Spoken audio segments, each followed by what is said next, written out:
Tuhan, mari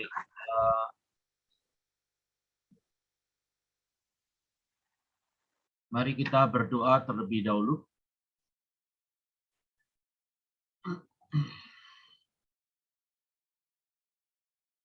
Allah Bapa kami yang bertahta di dalam kerajaan surga yang maha mulia, di dalam nama Tuhan kami Yesus Kristus yang kami puji, kami sembah.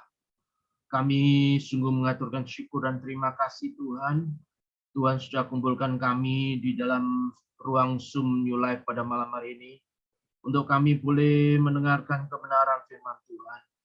Tuhan, tolong sucikan, kuduskan hati pikiran kami. Ampuni dosa kesalahan kami. Kiranya berkat firman Tuhan pada malam hari ini, tidak ada yang lewat satupun Tuhan. Tuhan memberikan konsentrasi dari awal sampai akhir kepada kami semua, termasuk hamba-Mu yang akan memberitakan firman Tuhan. Kiranya Tuhan tambahi, kurangi, sempurnakan seluruh persiapannya, agar apa yang Dia sampaikan benar-benar merupakan kebenaran yang datang dari Tuhan Yesus sendiri.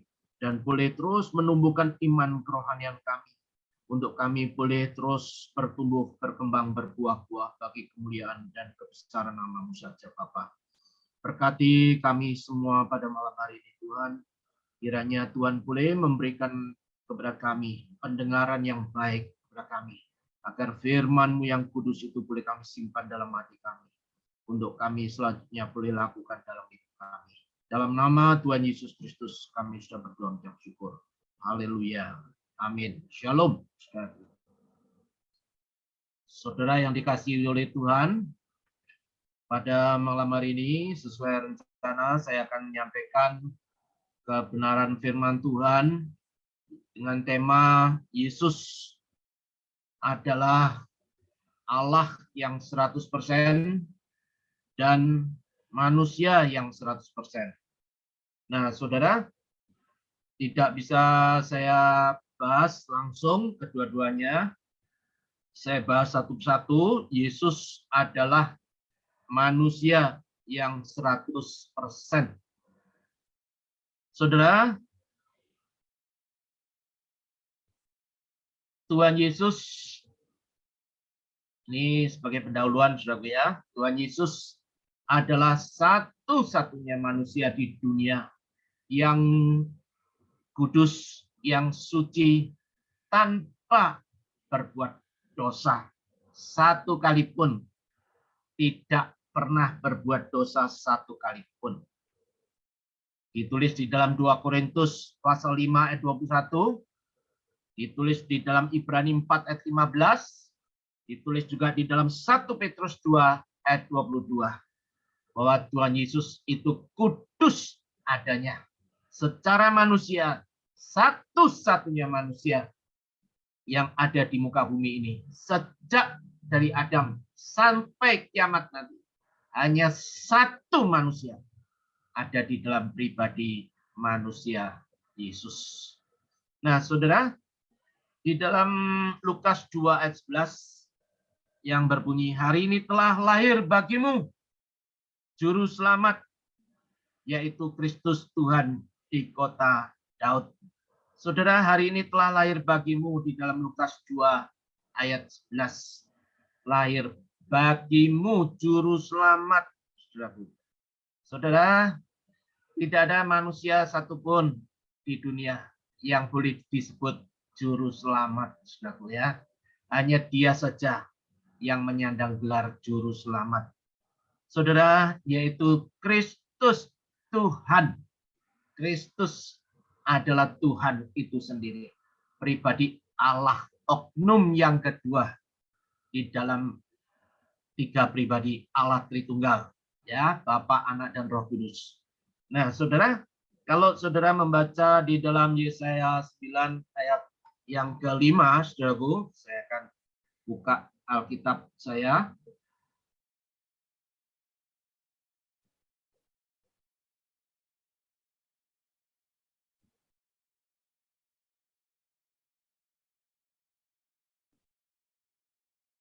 Yesaya pasal 9 ayat yang kelima, demikian bunyi firman Tuhan. Sebab seorang anak telah lahir untuk kita, seorang putra telah diberikan untuk kita. Lambang pemerintahan ada di atas bahunya. Dan namanya disebutkan orang penasihat ajaib, Allah yang perkasa, Bapa yang kekal, Raja damai. Nah, saudara, jelas sekali, saudaraku, di dalam Yesaya 9 ayat 5 ini ada dua hal yang penting di dalamnya. Saudara, yang dikatakan Yesaya mengenai Tuhan Yesus. Yesus, di situ disebutkan Yesus adalah manusia sejati, ya, dan Allah sejati. Manusia yang 100% dan Allah yang 100%. Yesus adalah manusia sejati. Sesuai dengan perkataan, seorang anak telah lahir. Sedangkan tulisan Yesaya di situ disebutkan menyebut Allah sejati, nampak dari nama ilahi. Yang pertama adalah penasihat ajaib. Dia adalah penasihat ajaib. Allah yang perkasa, yang kedua. Yang ketiga, Bapa yang kekal. Dan yang keempat adalah Raja damai. Nah, saudara, transenden Yesus, ya, itu disebut transenden dan imanen, saudaraku. Transenden itu apa artinya?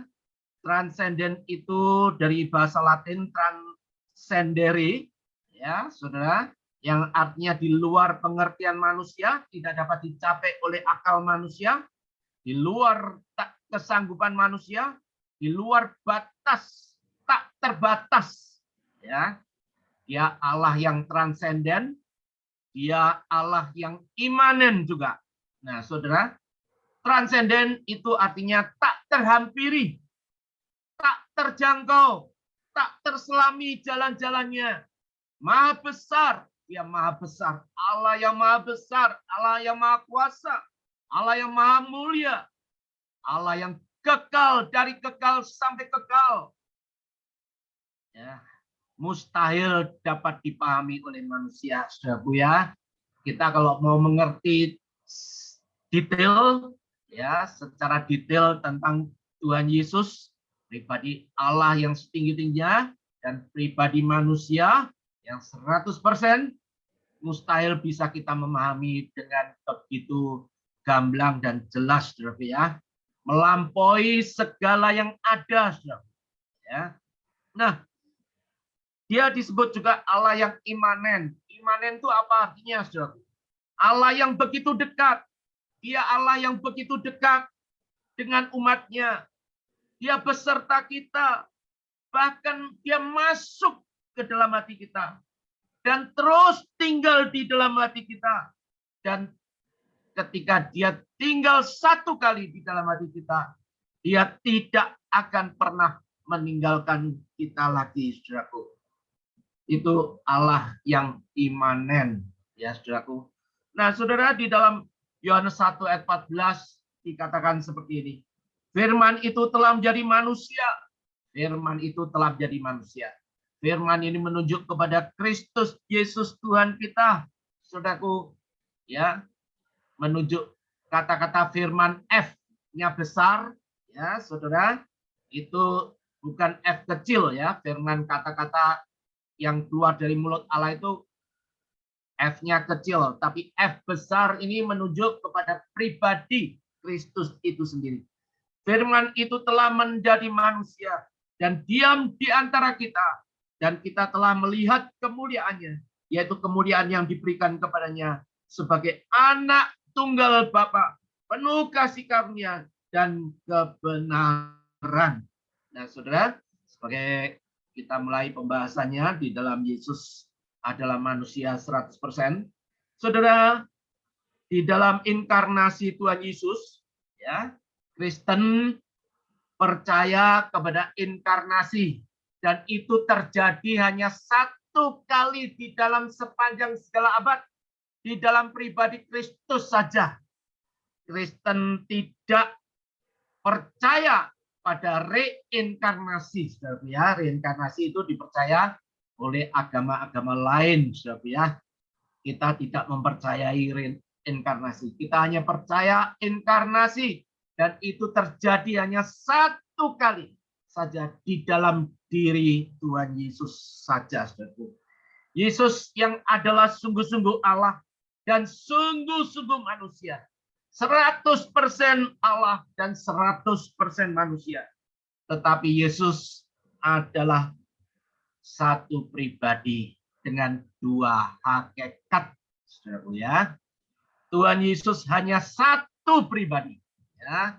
Allah Bapa satu pribadi, Allah Anak satu pribadi, Allah Roh Kudus satu pribadi di dalam satu hakikat, ya. Nah, saudaraku, tapi di dalam diri Kristus Yesus ini hanya satu pribadi dengan dua hakikat, saudaraku. Nah, saudara, menyangkal kemanusiaan Yesus adalah sama sesatnya dengan menyangkal keilahian Yesus, ya. Nah, saudara, bukti bahwa Yesus adalah benar-benar manusia yang 100%. Di situ Yesus disebut orang atau seorang manusia di dalam Yohanes 8 ayat 40 yang berbunyi, tetapi yang kamu kerjakan ialah berusaha membunuh aku. Ya, Tuhan Yesus katakan seperti itu. Aku seorang, ya, yang mengatakan kebenaran kepadamu. Ya, penekanannya Yesus adalah aku seorang. Ya, saudara. Jadi Tuhan Yesus itu adalah hakikatnya manusia, seutuhnya manusia. Saudaraku. Nah, di dalam 1 Korintus 15 ayat 21 disebutkan, sebab sama seperti maut datang karena satu orang manusia, demikian juga kebangkitan orang mati datang karena satu orang manusia.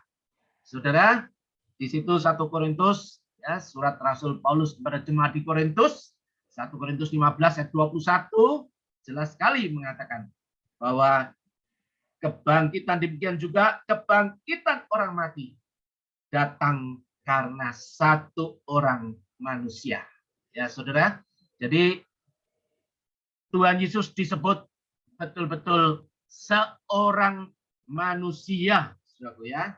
Nah, saudara, yang berikutnya adalah Yesus menyebut dirinya sendiri adalah anak manusia, saudara. Ya.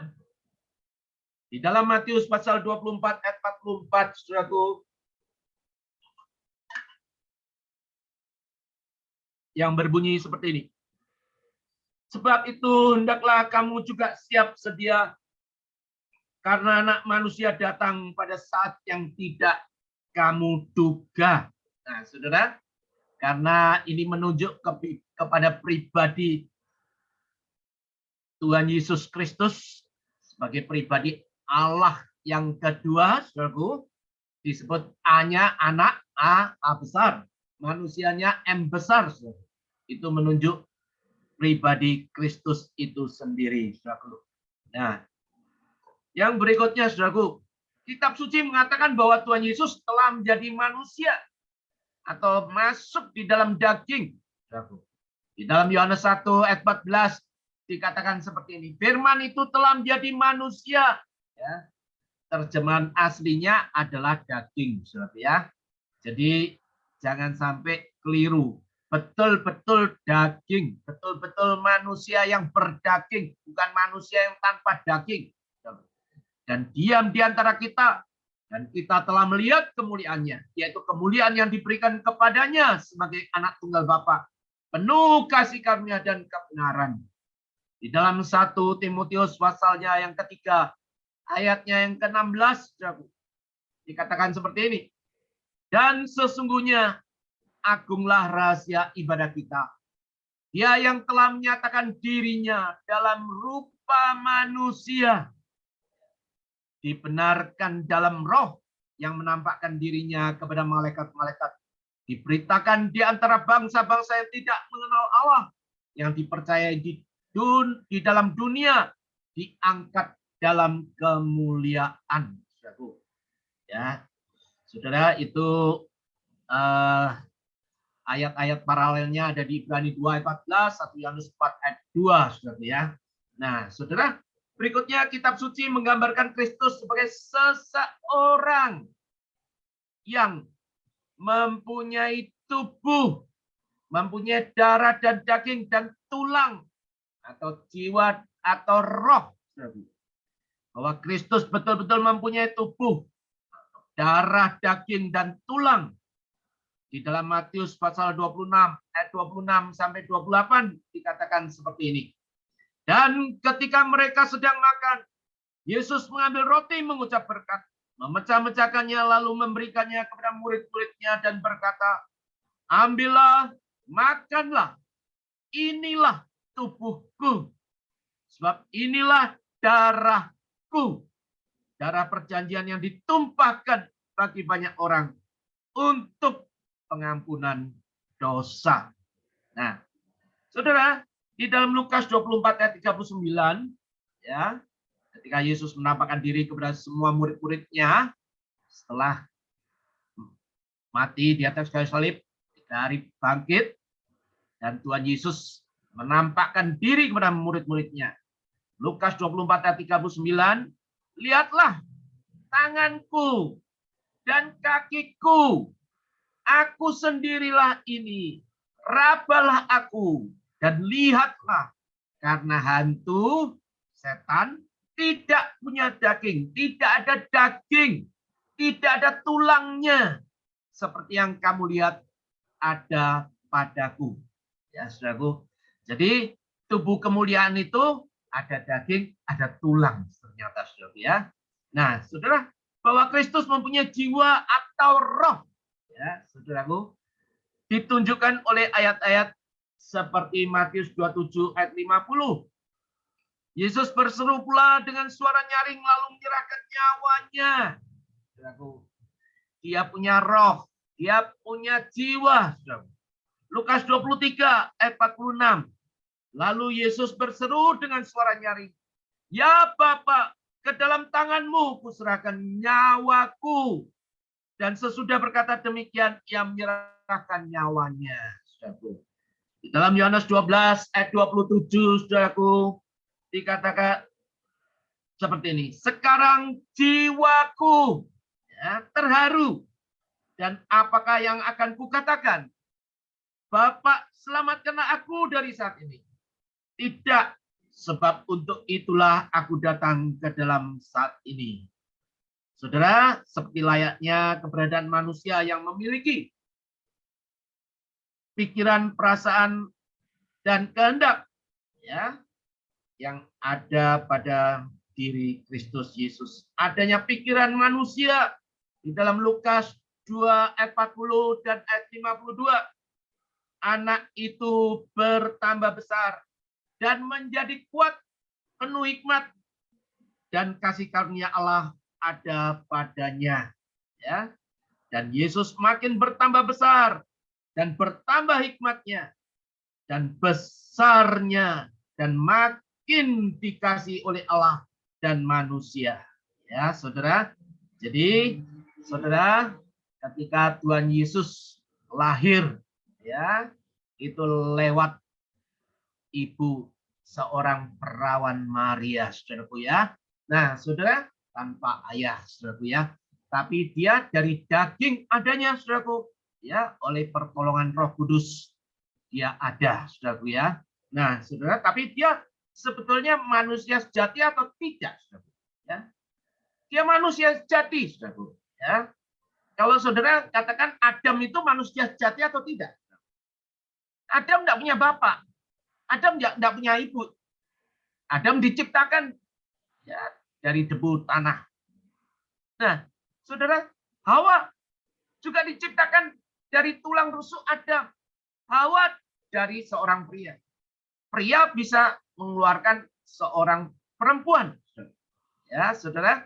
Jadi, saudara, itu harus diingat, saudara ya. Nah, begitu juga Kristus Yesus Tuhan kita. Kristus lahir dari Maria tanpa bapak. Kita manusia lahir dari bapak dan ibu kita, saudara. Ya, secara normal, saudara. Tapi ternyata kita di dunia sekarang ini, kita mengenal ada 4 keberadaan manusia, cara keberadaan manusia. Ya, kita dilahirkan oleh ibu kita. Karena ada bapak dan ibu kita. Ya, saudaraku. Nah, Kristus Yesus tanpa ada bapak. Dia ibu saja. Lah kenapa bisa? Bisa Allah yang mengadakan, ya. Allah yang merencanakan. Nah, Adam saja, saudaraku, diciptakan tanpa bapak, tanpa ibu. Saudaraku. Hawa diciptakan tanpa ibu, saudaraku ya. Hanya bapak saja, hanya Adam saja. Jadi 4 cara keberadaan manusia sudah tergenapi, saudaraku ya. Nah, saudara, jadi kalau adanya pikiran manusia, saudaraku, Tuhan Yesus juga adanya perasaan manusia. Matius 26, 37, 38. Dan ia membawa Petrus dan kedua anak Zebedeus sertanya. Maka mulailah ia merasa sedih dan gentar. Ya, saudara. Lalu katanya kepada mereka, hatiku sangat sedih, seperti mau mati rasanya. Tinggallah di sini, berjaga-jagalah dengan aku. Saudara, ini menunjukkan bahwa Kristus Yesus sepenuhnya dia manusia yang seutuhnya, saudara ya. Manusia yang 100%, saudara. Tidak kurang dari 0,5% atau 0,3% atau berapa persen, saudara ya. Dia seutuhnya manusia yang 100%. Dia punya pikiran manusia. Dia punya perasaan manusia, saudara. Ya. Di dalam Yohanes pasal 11 ayat 33 ayat 35, ketika Yesus melihat Maria menangis dan juga orang Yahudi yang datang bersama-sama dia, maka masgullah hatinya. Ia sangat terharu dan berkata, maka menangislah Yesus. Ya, saudara, ini ketika Tuhan Yesus membangkitkan Lazarus, ya, dari kematian 4 hari dalam kubur. Ya. Nah, saudara, Tuhan Yesus yang sebagai manusia seutuhnya itu, manusia 100%, di samping dia memiliki pikiran manusia, dia memiliki perasaan manusia, dia punya juga kehendak. Ya. Jadi pikiran, perasaan, ya, kehendak. Ya.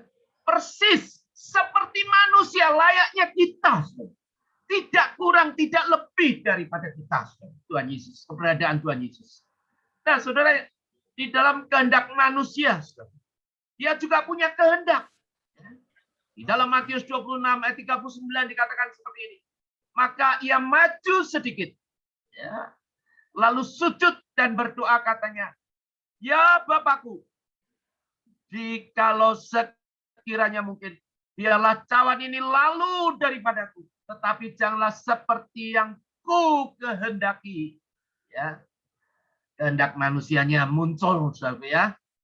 Melainkan seperti yang engkau kehendaki. Saudara, secara manusiawi Tuhan Yesus tidak menghendaki, ya, tapi secara ilahinya, ya, saudaraku, dia sudah ditentukan untuk memikul salib, ya, memikul seluruh hutang dosa seluruh manusia di jagat raya ini sejak dari Adam sampai kiamat nanti, saudaraku. Ya. Nah, saudara, yang berikutnya dilahirkan dan mengalami pertumbuhan dan mengalami perkembangan. Ya, saudara. Tuhan Yesus juga dilahirkan. Ya. Di dalam Lukas 2 ayat 11, hari ini telah lahir bagimu juru selamat, yaitu Kristus Tuhan di kota Daud. Tuhan Yesus betul-betul dilahirkan, bukan ujuk-ujuk ada, ya, tidak. Ya. Sudah hampir usianya 2 tahun dikejar oleh Herodes, mau dibunuh, saudara. Dia mengasingkan diri, ya, dibawa oleh bapak ibunya. oleh Maria dan Yusuf pergi ke Mesir, mengungsi sebentar, saudara ya. Nah, saudara, di dalam dilahirkan dan mengalami perkembangan, saudaraku, selain Lukas 2 ayat 11 tadi, nampak bahwa Tuhan Yesus itu betul-betul manusia yang seutuhnya. Dia juga mengalami pertumbuhan, saudaraku. Di dalam Lukas 2 ayat 40 sampai Lukas 2 ayat 40 dan 52. Anak itu bertambah besar, ya. Seperti layaknya kita kalau punya anak, saudaraku, ya. Kita punya anak yang umur 1 tahun, ya kira-kira segitulah, saudaraku. 2 tahun, 3 tahun, 4 tahun. Tapi kalau sudah 20 tahun tetap seperti 1 tahun, ya tidak ada pertumbuhan, saudaraku ya. Nah, tapi Tuhan Yesus mengalami pertumbuhan, bertambah besar, saudaraku, ya. Dan menjadi kuat, saudaraku, ya. Penuh hikmat, dikatakan di dalam Lukas 2 ayat 40. Dan kasih karunia Allah ada padanya. Dan ayat 52-nya, dan Yesus makin bertambah besar dan bertambah hikmatnya dan besarnya, makin dikasihi oleh Allah dan dikasihi juga oleh manusia. Ya. Nah, saudara, berikutnya adalah mengalami segala sesuatu yang dialami oleh manusia yang lain. Tuhan Yesus mengalami apa yang dialami oleh manusia yang lain. Kecuali satu hal tadi yang sudah saya sampaikan kepada saudara. Dia tidak melakukan dosa. Ya, sudah saya sebutkan ayatnya. Ada paling tidak ada 3 ayat yang eksplisit, yang jelas, yang sangat nampak jelas sekali. Ya, saudara. Nah, saudara, mengalami segala sesuatu yang dialami oleh manusia yang lain, bahkan jauh lebih hina dari manusia yang miskin sekalipun.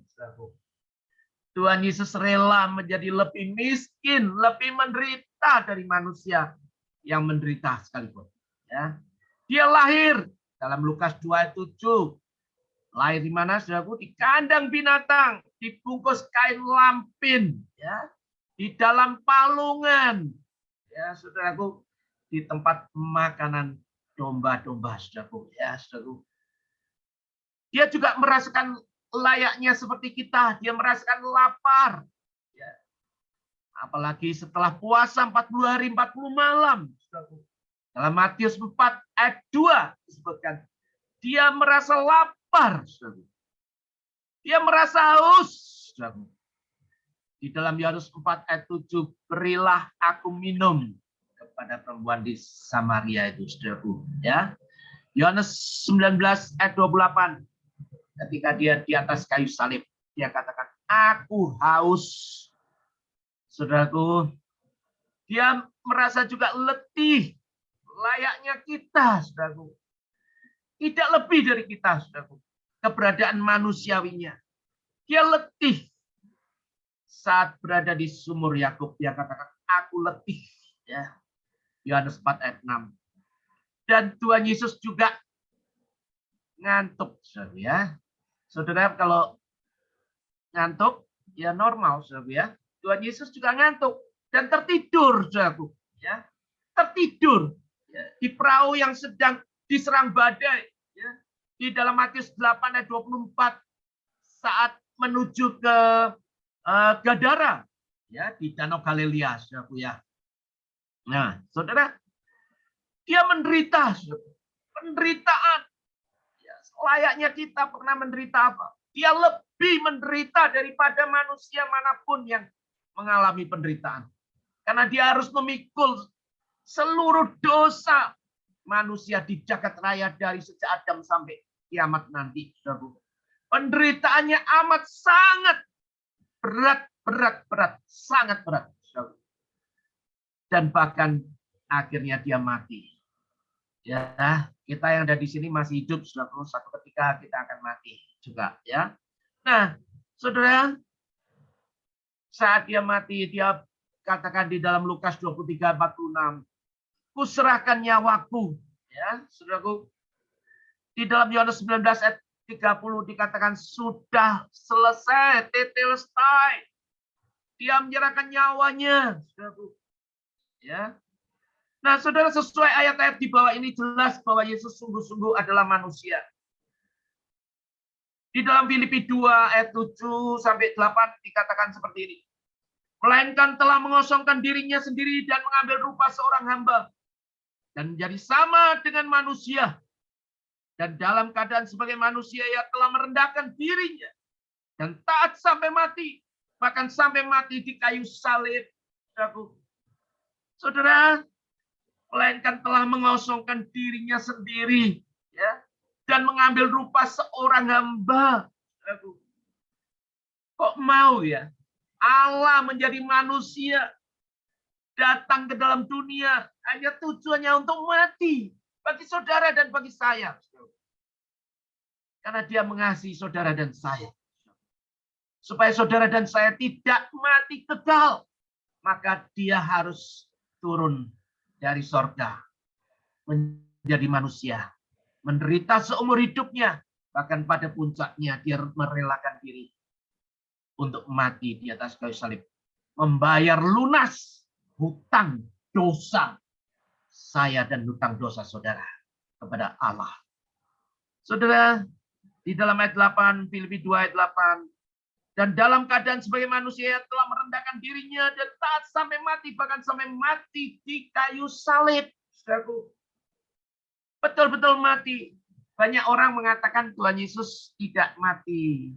Yang disalib itu dipalsukan. Itu muridnya, itu orang lain. Ya, saudara tidak usah hiraukan itu. Ya, saudara harus konsentrasi Alkitab saudara masing-masing. Ya, saudara, Ibrani 2 ayat 14 sampai 17. Demikian bunyi firman Tuhan.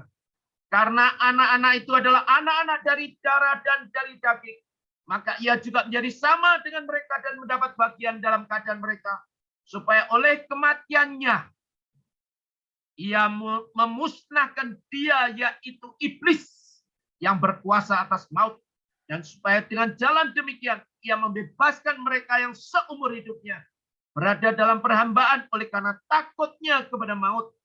Sebab sesungguhnya bukan malaikat-malaikat yang ia kasihani, tetapi keturunan Abraham yang ia kasihani. Itulah sebabnya maka dalam segala hal ia harus disamakan dengan saudara-saudaranya, supaya ia menjadi imam besar yang menaruh belas kasihan dan yang setia kepada Allah untuk mendamaikan dosa seluruh bangsa. Saudara, berikutnya keberatan terhadap kemanusiaan Yesus serta ada jawabannya, saudaraku ya. Keberatan terhadap kemanusiaan Yesus, ya. Serta nanti saya berikan jawabannya sekaligus. Ada yang berpendapat bahwa kalau Yesus adalah manusia yang suci, maka sebenarnya Yesus bukanlah manusia. Ya. Sebenarnya Yesus bukanlah manusia. Semua manusia, ya, sebab semua manusia berdosa. Nah, saudara harus ingat, saat Allah menciptakan manusia pertama, Adam dan Hawa, mereka berdua pada mulanya diciptakan tanpa dosa, saudara. Ya, karena dia melanggar perintah Allah. Jangan makan buah pengetahuan baik dan jahat ini. Maka dibujuk sama iblis. Makanlah, kamu nanti akan jadi seperti Allah. Ya, saudaraku. Nah, saudara, jadi jelas sekali, ya, saudara, bahwa Yesus itu adalah pribadi ilahi, pribadi yang tanpa dosa, ya. Keberatan terhadap kemanusiaan Yesus, ya, saudara. Tuhan Yesus dikatakan bukan manusia, saudara, ya, yang yang ada, ya, inkarnasi di dalam dunia, ya, saudaraku. Ada juga yang berpendapat bahwa Yesus bukanlah manusia yang sama seperti kita, sebab dalam pembuahannya tidak digunakan sperma. Ya, untuk menjawab serangan ini kita bisa menunjuk pada Adam dan Hawa. Ya, saudara. Jadi tadi sudah saya sampaikan kepada saudara, ya. Adam dan Hawa diciptakan oleh Allah tanpa sperma, ya, tanpa ovum, tanpa dari ini, saudara, ya, dari indung telurnya wanita, saudara, ya, saudara. Dari dengan menggunakan laki-laki dan perempuan semua manusia kecuali Adam dan Hawa, ya. Jadi kalau kita sebutkan, ya, Tuhan Yesus itu betul-betul pribadi manusia yang 100%. Nah, saudara, manusia Yesus diciptakan oleh Allah hanya dengan menggunakan seorang perempuan, Maria. Tidak menyebabkan Yesus bukanlah manusia yang sejati, manusia yang seutuhnya. Sebab Adam dan Hawa pun diciptakan oleh Allah tanpa pembuahan. Tadi sudah saya jelaskan, ya, layaknya kita manusia. Tapi Adam dan Hawa tetap disebut manusia layaknya kita. Manusia pertama, ya, saudaraku. Nah, saudara, hal yang perlu diwaspadai, ada banyak ayat yang menunjukkan keilahian Yesus. Dan ada banyak juga ayat-ayat yang menunjukkan kemanusiaan Tuhan Yesus. Ya, saudaraku. Jadi yang akan datang saya akan membahas Yesus adalah pribadi Allah yang setinggi-tingginya. Yesus adalah Allah yang 100%. Dan sekarang kita membahas Yesus adalah manusia yang 100%. Nah, saudara,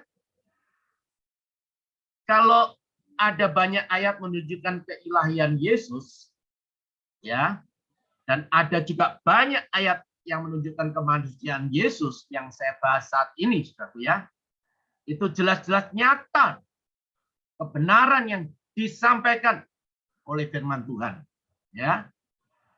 Nah, saudara, bagaimana mungkin, ya, kok bisa satu pribadi dua hakikat, ya, saudaraku? Nah, saudara, Tuhan Yesus itu satu pribadi, ya, tapi dua hakikat, hakikat ilahi dan hakikat manusiawi. Nah, saudara, seolah-olah ini hanya ilustrasi saja, tapi ilustrasi ini defect, saudara, ya, tidak bisa sempurna, saudara, ya. Saya sendiri adalah seorang pendeta, ya, tapi pada saat yang sama saya adalah seorang olahragawan, saudara, ya. Nah, saudara, kalau saya misalkan keluar berolahraga, ya, saudara, saya tidak disebut orang pendeta, saya disebut orang olahragawan karena saya berolahraga, ya, saudara, main voli, main badminton, main sepak bola dan lain sebagainya, saudara, ya. Tapi pada saat saya besok pagi khotbah di gereja tempat saya berbakti, beribadah, saudara, saya melayani Tuhan, ya, saya disebut pendeta, saudara, ya. Seolah-olah seperti itu ilustrasinya. Tapi ilustrasi ini defect, ya, tidak sempurna, ya. Nah, keberadaan Tuhan Yesus itu keberadaannya adalah dia betul-betul manusia yang 100% yang kita bahas sekarang dan ilahi, Allah yang 100%. Nah, saudara, saksi Yehova sering menggunakan ayat-ayat yang menunjukkan hanya kemanusiaan Tuhan Yesus saja untuk membuktikan bahwa Yesus itu bukanlah pribadi Allah, ya. Di dalam Matius 24 ayat 36 dia menyebutkan begini. Ini menunjukkan pikiran manusia. Loh, ini loh. Tuhan Yesus itu bukan pribadi Allah. Tuhan Yesus itu memiliki pikiran manusia, ya. Loh, memang iya, betul. Kita mempercayai, kita meyakini. Tetapi orang saksi Yehova sebaliknya tidak meyakini bahwa Kristus Yesus itu adalah pribadi Allah yang setinggi-tingginya. Ya. Nah, di dalam Yohanes 14 ayat 28, ayat ini menekankan Yesus sebagai manusia. Dipakai bukti bahwa Yesus bukanlah Allah, saudaraku. Ibrani 5 ayat 8, ayat ini mengatakan bahwa Yesus telah belajar taat dari apa yang telah dideritanya. Ya, orang saksi Yehova selalu menunjukkan tentang kemanusiaan Tuhan Yesus, ya. Tetapi ayat-ayat yang begitu banyak tentang keilahiannya, tentang dia adalah Allah yang setinggi-tingginya, sama sekali dihapus, saudara ya. Nah, saudara, Matius 4 ayat 1 sampai 11, saudara. Itu pencobaan untuk menjatuhkan Yesus ke dalam dosa, yang menunjukkan bahwa Yesus dicobai, dipakai sebagai dasar untuk mengatakan bahwa Yesus bukanlah pribadi Allah yang setinggi-tingginya. Sebab Allah tidak bisa dicobai. Ya, seperti Yakobus 1 ayat 13, menegaskan bahwa pencobaan berasal dari setan, ya, untuk menjatuhkan ke dalam dosa. Ujian berasal dari Tuhan untuk meningkatkan kualitas kerohanian, ya. Jadi ayat-ayat yang menunjukkan bahwa Yesus berdoa juga mereka pakai untuk membuktikan bahwa Yesus bukanlah Allah, sebab Allah tidak perlu berdoa. Ya, saudara, yang berdoa adalah hakikat manusianya, saudaraku. Bukan hakikat ilahinya, bukan hakikat Allahnya, saudaraku, tetapi hakikat manusiawinya. Nah, pertanyaannya, mengapa Yesus menjadi manusia? Sebab Yesus mau memikul hukuman dosa saudara dan dosa saya. Kalau dia tidak jadi manusia, bagaimana dia bisa mati untuk kita? Ya. Di dalam Ibrani 2 ayat 14 sampai 17 dikatakan seperti ini. Karena anak-anak itu adalah anak-anak dari darah dan daging, maka ia juga menjadi sama dengan mereka dan mendapat bagian dalam keadaan mereka.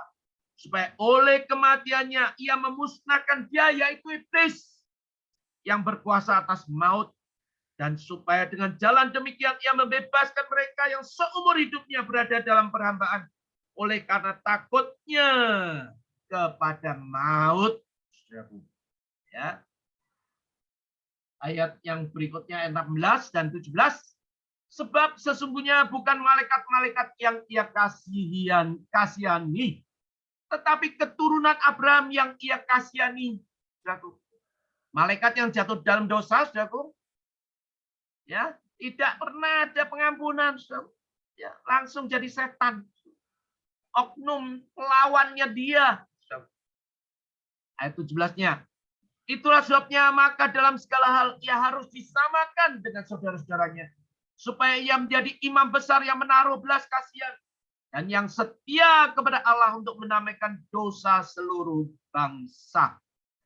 Nah, saudara, supaya bisa menjadi pengantara antara Allah dan manusia, saudara, saya ingin jelaskan kepada saudara sedikit singkat saja, saudaraku ya. Sesuai ayat di dalam 1 Timotius 2 ayat 5, saudaraku, yang berbunyi seperti demikian.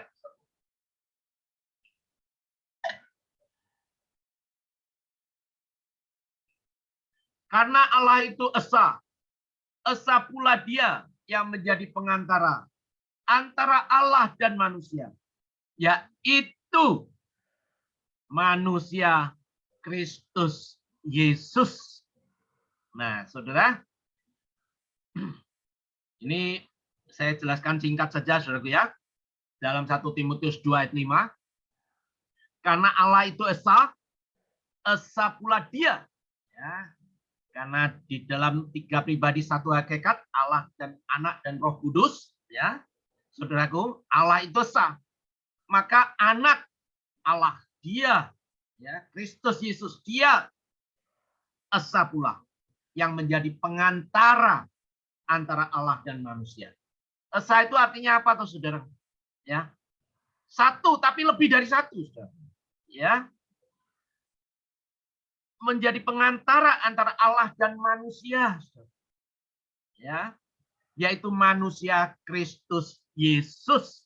Nah, saudara, ini misalkan, ya, saudara, Ali dan Maman itu bertengkar, saudara, ya, cekcok, wah, bertengkar, sengit, saudara, ya, lalu akhirnya berdamai, saudara, ya. Nah, ada yang mendamaikan, saudara. Tapi kalau yang mendamaikan manusia, saudaraku, seolah-olah Ali ini curiga. Nanti jangan-jangan orang ini berpihak pada Maman. Maman juga begitu. Wah, curiga. Orang yang mendamaikan ini nanti jangan-jangan juru bicaranya Ali. Ya. Tetapi saudaraku, berbeda halnya dengan apa yang digambarkan oleh 1 Timotius 2 ayat 5 di sini. Ya. Yaitu manusia Kristus Yesus yang mendamaikan kita. Yang menjadi pengantara kita. Saudaraku. Allah yang konflik dengan manusia, ya saudaraku, yang berbenturan dengan manusia. Tuhan Yesus adalah pribadi Allah yang setinggi-tingginya. Tetapi dia juga pribadi manusia yang 100%, saudaraku. Dia inilah yang bisa menjadi pengantara yang tidak memihak, ya, seolah-olah tidak memihak kepada pribadi Allah. Dan tidak memihak kepada pribadi manusia. Dia bisa berada di tengah-tengah. Dia tidak berat sebelah. Baik dengan A maupun dengan M. Ya. Nah, inilah yang disebut menjadi pengantara. Saudara, pengantara. Pengantara. Ini juru damai.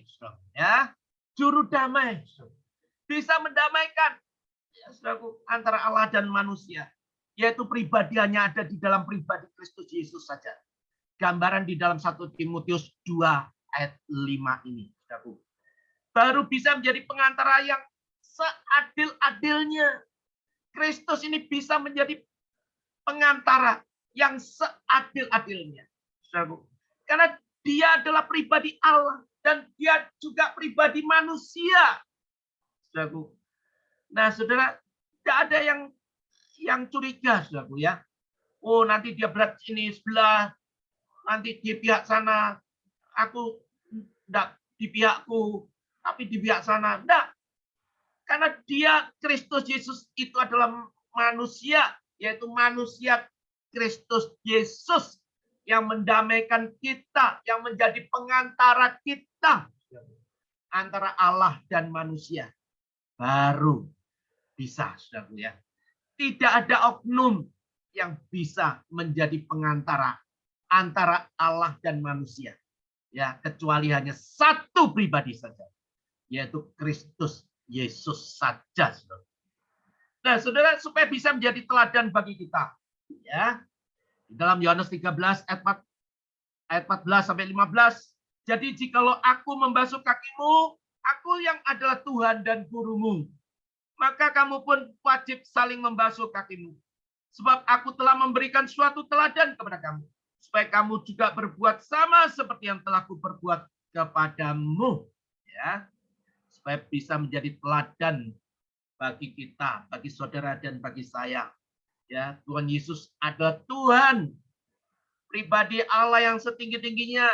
Ya, tapi mau merendahkan serendah-rendahnya. Mau membasuh kaki para murid. Apakah murid-murid juga pernah melakukan seperti apa yang dilakukan Tuhan Yesus terhadap muridnya? Nah, saudara, ini sangat sulit. Seumur hidup, saudaraku, saya sendiri belum pernah melakukan pembasuhan kaki terhadap jemaat saya, saudara. Belum pernah. Nah, saudara, supaya dia bisa mati. Dia adalah manusia yang 100%, supaya dia bisa mati. Ya. Allah tidak bisa mati. Ya. Allah roh adanya, tidak bisa mati. Jadi supaya bisa memikul hukuman dosa, yaitu kematian, adalah Yesus sendiri. Yesus haruslah menjadi manusia. Sebab upah dosa ialah maut atau kematian kekal selama-lamanya. Dalam Roma 6 ayat 23 disebutkan, sebab upah dosa ialah maut, tetapi karunia Allah ialah hidup yang kekal dalam Kristus Yesus Tuhan kita. Saudara, sebagai kesimpulan, saudaraku, jadi Alkitab menyatakan dengan jelas, sangat jelas, saudaraku ya, bahwa Yesus memiliki dua natur. Dia hakikatnya ilahi, Allah dan manusia. dalam satu pribadi. Ini termuat dalam Konsili Chalcedon tahun 451, saudara ya, memberikan rumusan sebagai berikut. Saudara. Yesus dikenal dalam dua natur, Allah dan manusia. Kedua natur Yesus telah menyatu dalam satu pribadi Kristus. Ya, saudara. Penyatuan kedua natur tersebut terjadi tidak saling melebur atau saling bercampur, tidak berubah, tidak saling menghilangkan, tidak terpisah satu sama lain.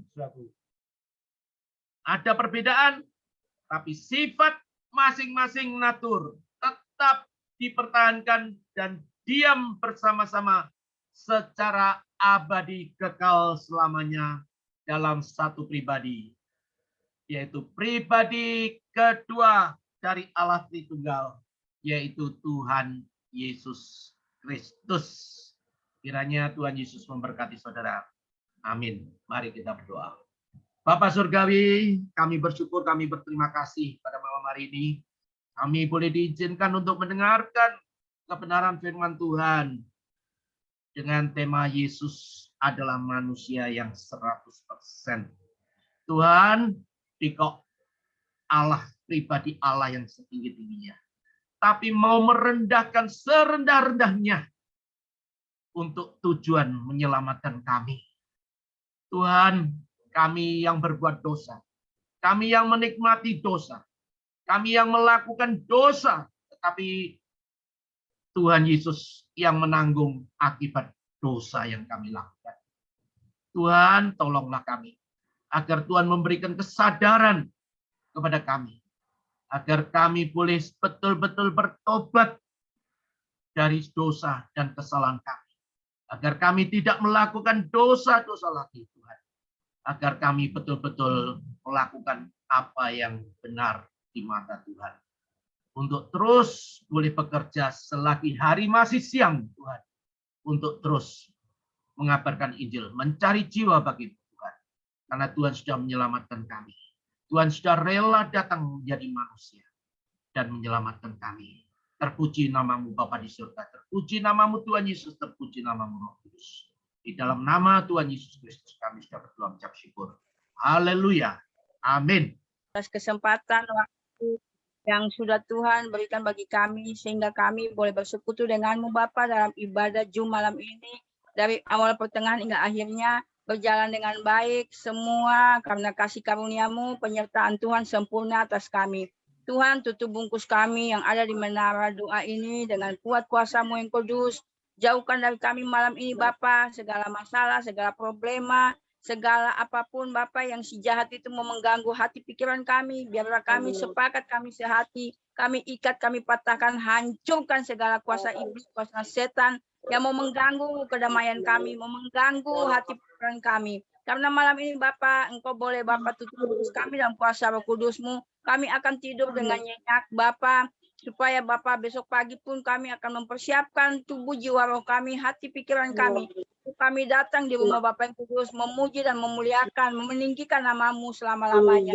Tuhan, Engkau Maha Tahu, Maha Melihat. Apa yang kami kerjakan, apa yang kami perbuat, semua itu hanya semata-mata Bapa, untuk kepujian-Mu Bapa, untuk kemuliaan nama-Mu Bapa. Tanpa Engkau ada dalam kehidupan kami tak bisa apa-apa. Kami bersyukur Tuhan, karena Engkau sangat baik, Engkau sangat dahsyat. Engkau memelihara kami setiap waktu, setiap saat lewat napas kehidupan kami. Terima kasih Tuhan Yesus, terima kasih Bapa dan Roh Kudus. Bapa, Engkau mau melihat Bapa, pengerja-pengerjamu Bapa, gembala-gembalamu Bapa yang ada di Indonesia ini. Biarlah Engkau lawat pribadi lepas pribadi. Tutup bungkus kuasa Roh Kudus-Mu melawat melayani mereka Bapa, supaya kasih Bapa, kebaikan kemurahan Tuhan senantiasa melimpah-limpah atas kehidupan mereka. Tuhan, jauhkan dari setiap gembala-gembalamu Bapa yang ada di Indonesia ini segala Bapa hati pikiran yang jahat. Biarlah Tuhan berikan hikmat marifat, rasa takut akan Tuhan dalam setiap pribadi Bapa, di setiap gembala-gembala. Biarlah mereka mau melakukan, menjalankan firman Tuhan dengan baik, dengan penuh rasa takut akan Tuhan. Biarlah Bapa kebenaran firman-Mu selalu dinyatakan Bapa di setiap umat-Mu yang ada di muka bumi Indonesia ini. Terima kasih Tuhan, Engkau memberkati setiap gembala-gembala Bapa. Di pedalaman-pedalaman Engkau lawat, Engkau pulihkan, Engkau Bapa memberkati setiap pelayan-pelayan mereka. Jauhkan dari mereka segala kesusahan, segala persungutan, segala penderitaan Bapa. Walaupun pedalaman mereka selalu mengucap syukur, mereka selalu Bapa menaikkan syukur atas segala penyertaan perlindungan Tuhan atas mereka. Tuhan singkirkan segala Bapa yang kejahatan di bumi Indonesia ini. Toleransi Bapak beragama Bapak biarlah semakin kuat, semakin dipersatukan Bapak umat beragama yang ada di Indonesia ini. Segala Bapak teroris, segala Bapak radikalisme Tuhan Engkau patahkan, Engkau hancurkan di dalam nama Yesus Kristus. Biarlah bumi Indonesia ini selalu penuh damai, sukacita, sejahtera yang datang daripada Bapa di surga. Terima kasih Tuhan Yesus, terima kasih Bapa dan Roh Kudus. Bapak, begitupun Bapak umat Tuhan Bapa yang ada Bapa di muka bumi Indonesia. Biarlah Engkau persatukan Bapa semakin kuat, semakin erat di dalam visi misi untuk selalu meninggikan namamu, selalu Bapa mau mempermuliakan nama Bapa. Biarlah Bapa kerajaan-Mu akan datang di akhir zaman. Engkau akan mengangkat setiap umat-Mu yang taat dan takut akan Tuhan. Engkau akan Bapa mengangkat setiap anak-anak-Mu yang hidup dalam kekudusan, hidup dalam kesucian, yang hanya menaruh hati Bapa, menaruh pikiran untuk selalu taat setia kepadamu Bapa dalam hidup, dalam doa dan pergumulan setiap saat, setiap waktu. Tuhan Engkau lawat setiap umat-Mu di muka bumi Indonesia ini. Kasih karunia Allah Bapa, Anak dan Roh Kudus selalu melimpah-limpah atas setiap umat-Mu, setiap anak-anak-Mu yang ada di muka bumi Indonesia ini. Terima kasih Tuhan Yesus, terima kasih Bapa dan Roh Kudus. Engkau hadir saat ini, Engkau lawat, Engkau tutup bungkus kami semua dalam kuasa Roh Kudus-Mu. Satukan kami Bapa, ikat kami dalam ikatan kasih karunia Allah Bapa di surga. Jauhkan dari kami semua Bapa segala sakit penyakit, segala masalah problem kehidupan Bapa yang semakin hari semakin sulit, semakin hancur, semakin binasa oleh karena dosa dan perbuatan manusia. Biarlah Roh Kudus Engkau jamah, Engkau pulihkan setiap umat-Mu. Engkau cabut segala kutuk-kutuk dosa itu Bapa. Engkau lepaskan pengampunan atas setiap umat-Mu yang ada di muka bumi Indonesia ini. Terima kasih Tuhan Yesus, terima kasih Bapa dalam kerajaan surga. Aku bersyukur berterima kasih karena kasih Tuhan begitu besar dan melimpah-limpah atas kami umat-Mu. Di menara doa ini Bapa, biarlah Engkau lawat Bapa, Bapa pendeta yang sudah membawakan firman. Engkau tutup bungkus pelihara dia dengan kuat kuasa-Mu dan kudus Bapa. Dia dengan keluarganya yang berada Bapa dalam kehidupannya setiap hari. Tuhan Engkau tahu, Engkau maha melihat apa yang dia gumulkan, apa yang dia inginkan. Biarlah Tuhan jawab setiap doa dan pergumulannya. Engkau belawat dia saat ini Bapa atas berita firman yang sudah disampaikan. Berita firman menjadi kekuatan, menjadi pegangan, menjadi rema dalam kehidupan kami yang ada di Menara Zoom ini. Terima kasih Tuhan Yesus, terima kasih Bapa dan Roh Kudus. Aku juga berdoa Bapa bagi Ibu WL, Ibu Tuhan, Engkau jamah, Engkau tutup bungkus pelihara dalam kuasa Roh Kudus-Mu. Engkau tahu Bapa kerinduannya untuk setiap apa yang dia mohonkan daripada-Mu. Biarlah Engkau jawab setiap doa dan pergumulannya Bapa.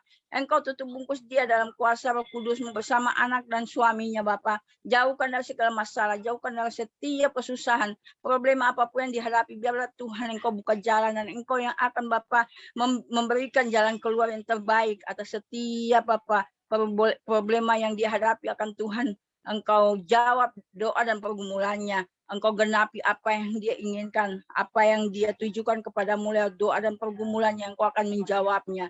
Terima kasih Tuhan Yesus, Bapa dan Roh Kudus. Engkau juga Bapa memberkati Nana yang ada di Bali, yang selalu setia hadir dalam Menara Doa New Life ini. Tuhan Engkau jamah dia, Engkau pulihkan dia Tuhan Yesus. Engkau buka jalan bagi dia. Apa yang dia kerjakan, apa yang dia perbuat dibuat Tuhan Yesus selalu berhasil. Tuhan Maha tahu, Maha melihat isi hatinya yang paling dalam. Kami yang ada di Menara Doa tidak tahu apa yang dia inginkan, apa yang dia cita-citakan. Tapi Tuhan yang Maha tahu dan Tuhan sudah Maha melihat. Tuhan pun yang akan berkenaan atas setiap doa dan pergumulannya. Terima kasih Tuhan Yesus, terima kasih Bapa dan Roh Kudus, Raja Karya Bapa yang ada di Sydney. Tuhan Yesus, Engkau tahu dia dengan segala pekerjaannya, dengan segala bisnis usahanya. Tuhan lawat dia malam ini, tutup bungkus dia dalam keluarganya dengan kuasa Roh Kudus-Mu.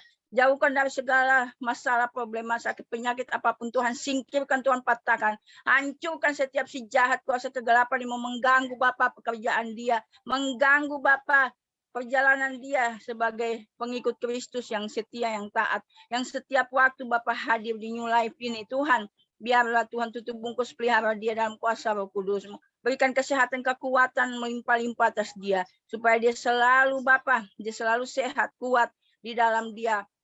menjadi ketua di New Life ini Bapak, menjadi saluran berkat juga Bapak bagi setiap orang yang selalu memohon meminta pertolongan daripadanya. Walaupun Bapak manusia Bapak bisa merencanakan segala sesuatu, tapi Tuhanlah yang akan berkehendak dan berkenaan atas setiap tuntunan permohonan pertolongan yang manusia jalankan. Terima kasih Tuhan Yesus, tutup bungkus pelihara Bapak Sekaria Bapak dengan keluarganya, berkati dia dengan berkat-berkat yang berkelimpahan. Terima kasih Tuhan Yesus, begitupun Pak Cliff, Bapak yang ada di Menara Zoom ini juga bersama kami semua Tuhan, Engkau tutup bungkus pelihara dia dengan kuasa Roh Kudus-Mu bersama anak dan istrinya. Tuhan, Engkau memberkati dia berlimpah-limpah dengan segala karunia-karunia yang Tuhan sudah berikan bagi dia.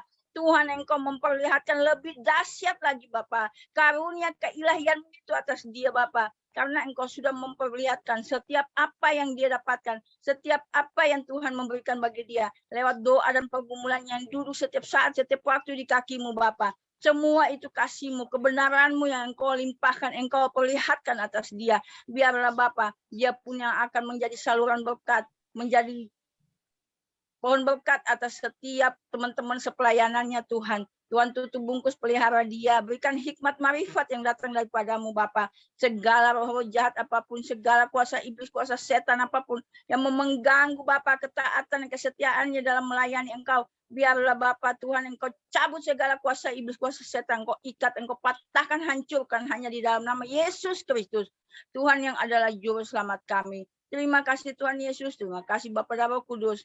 Kami naikkan doa kami hanya di dalam nama Tuhan Yesus, Tuhan yang berkuasa atas langit dan bumi dan segala isinya. Kami mengucap syukur, beribu-ribu syukur hanya di dalam nama Tuhan Yesus Kristus. Haleluya, haleluya, Yesus. Amin. Saudara-saudaraku yang dikasihi oleh Tuhan, angkat kedua tangan saudara, arahkan hati serta pikiran saudaranya kepada Tuhan Yesus. Dan sekarang terimalah berkat Allah Tritunggal. Kiranya berkat damai sejahtera dari Allah Bapa yang Maha Kuasa, cinta kasih dan kemurahan dari Tuhan kita Yesus Kristus, serta kuat kuasa penyertaan nikmat serta pertolongan dari Allah Roh Kudus, tetap senantiasa tercurah bahkan melimpah-limpah di dalam keberadaan kehidupan saudara, mulai dari sekarang sampai Maranatha Tuhan Yesus datang kali yang kedua.